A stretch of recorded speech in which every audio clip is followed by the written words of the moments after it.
How much time do you really spend scrolling on your phone during the day? You go on Instagram for just 5 minutes, but you find yourself on your phone for the next hour binge watching YouTube videos. And that's maybe even what brought you here. Social media purposefully gets us addicted to going back over and over and over again. But what if you just stopped everything? That's what I did for 24 hours, and to that I added water fasting. Now, you're probably asking yourself, why would anyone want to go through that, right? I asked myself that too. But I didn't go in with much intention. Rather, I wanted to see how I would truly feel and what I would be doing. So to do it effectively, I imposed myself 4 restrictions. The first one is no music, no phone, no computer, and no food.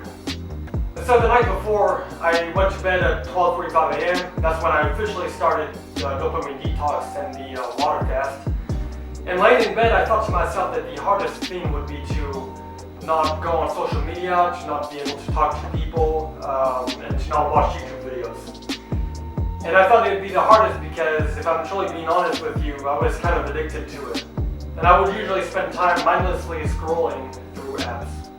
But it turns out that I wasn't entirely right because the hardest thing was fasting. In the morning I woke up and I was hungry, and that's when I really understood that that would be the hardest. And I've never really fasted before, so I wasn't sure what I would be expecting. And so during the day I had to find things to do. I cleaned my room and I read, and that's about it. I also journaled a bit, but I didn't do much because I'm not a big writer. So in the end, you ask yourself, why would you go through voluntary suffering? And a few weeks ago, I read the book by Viktor Frankl, Man's Search for Meaning. And in that book, he details a bit about his story in Auschwitz during World War II and how he had to endure unavoidable suffering. In the book, he goes over 3 themes that can help you find meaning in life. And the first one is through work, the second is through relationships, and finally the last one is through unavoidable suffering.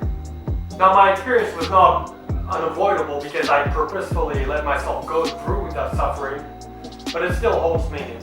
What I learned is that the mind has the power and the ability to say no to almost anything. Think about it. Food is one of the most important things in our life. And if we don't eat enough, we are likely to get sick and even in some extreme cases, die. And even though I was thinking about eating all throughout the day, I still had the power to not give in. And you have a type of switch in your mind that you can turn on and off. And it all comes down to self-discipline. And so even though my day may have seemed unproductive to some standards because I wasn't producing work, it was still successful to me because I developed the resistance to impulsions. And I would highly encourage you guys to give it a try, even for 24 hours.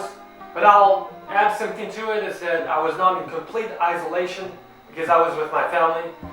But what made it even harder is that they were cooking food and I smelled it, so it made me even hungrier. But I saw it as a challenge and I overcame the temptation.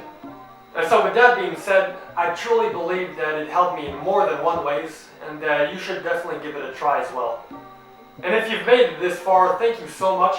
I want to make videos that give out true value and that make you want to subscribe. And so, I'll see you in the next video.